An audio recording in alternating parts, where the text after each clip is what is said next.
बघा, घरातील प्रत्येकाचं दुःख ती आधी ओळखते.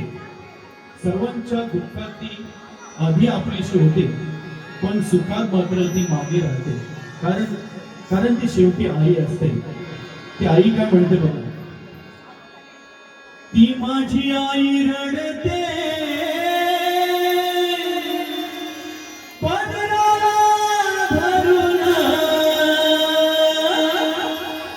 ती माझी आई रडते पदराला धरून, माझी हरण चालली अदगप सोडून, माझी हरण चालली अदगप सोडून, चिमणी माझी उडून गेली, चिमणी माझी उडून गेली, रत्न सारखी रतन गेली, रत्न सारखी रतन गेली, चिमणी माझी उडून गेली, चिमणी माझी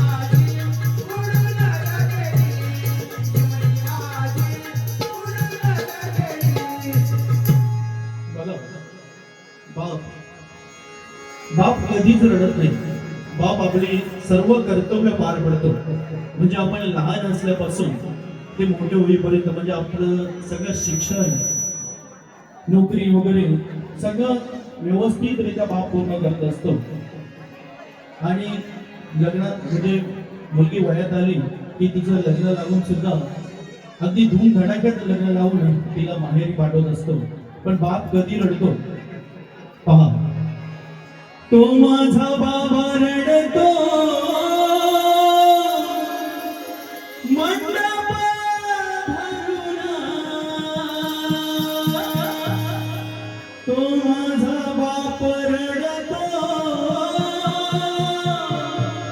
मंडप धरून,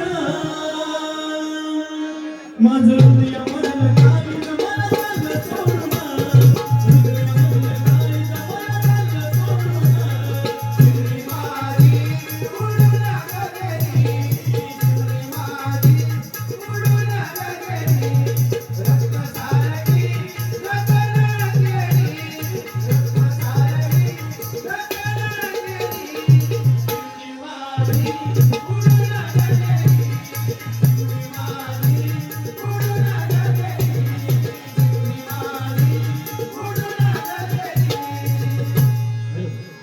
एक छोटी मुलगी त्रिशा हिच्याकडून आमच्या कार्यक्रमासाठी 500 रुपयाचं बक्षीस आलेलं आहे.